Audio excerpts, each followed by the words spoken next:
Commerce Secretary Howard Lutnick talked a lot about his memories of Jeffrey Epstein on a New York Post podcast, describing his first and only interaction with his former neighbor. So he gives me a tour in the living room, big living room. And then across from it is double doors. I assume it's the dining room. Yeah. And he opens the doors and there's a massage table in the middle of the room. Ooh. And candles all around and stuff. So I ask very insightful, cutting questions. I say to him, massage table in the middle of your house? How often do you have a massage? And he says, every day. And then he gets weirdly close to me. Ooh. And he says, and the right kind of massage. That's what his MO was, get a massage. And what happened in that massage room, I assume was on video. This guy was the greatest blackmailer ever. Blackmailed people. That's how he had money. Joining me now, Wired senior writer and author of Inner Loop newsletter, Jake LaHutte. So, first off, why is Howard Lutnick talking about Jeffrey Epstein to the New York Post? That is a great question. It was almost so casual in the way that kind of rich people will start recommending various doctors and specialists just to fill idle time. And it was almost like he was too comfortable in that setting. Because really, with this New York Post podcast, it's kind of like a risk-free environment for him in a way. And for all the worrying that the Trump comms shop does about having folks go into adversarial interviews where they may cause a problem for the administration, the whole unofficial word inside is don't talk about Jeffrey Epstein. And he just kind of casually goes out there and gives a story where he didn't really come off as well as maybe he thought he did.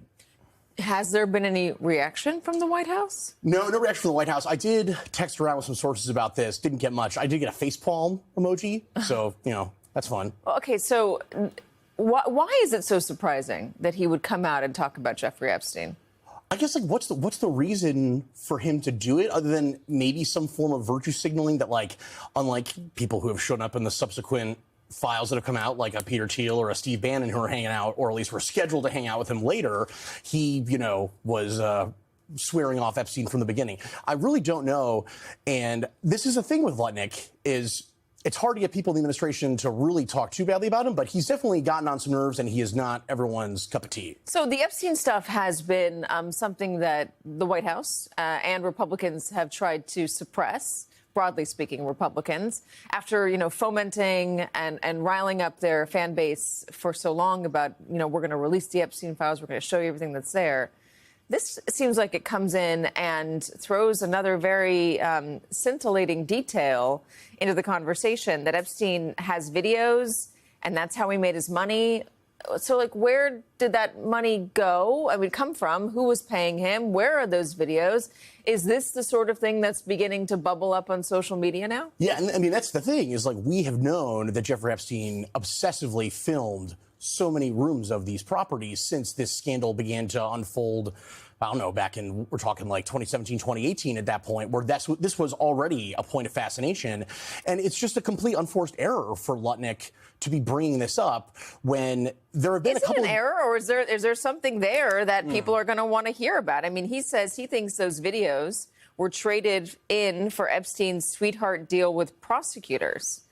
So he thinks that the prosecutors know that there are videos of people, and that was part of the way that he got a lighter sentence.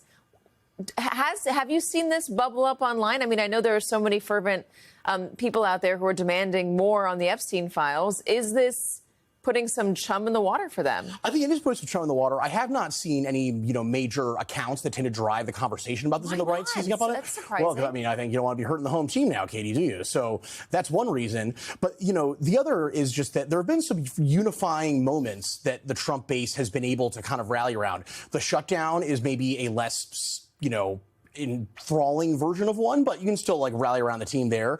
I really think that if you look at the way the aftermath of the death of Charlie Kirk unfolded, that was a huge moment for everyone to kind of rally around a figure that they all like. Trump was able to hold effectively a rally for the first time in a while at that funeral.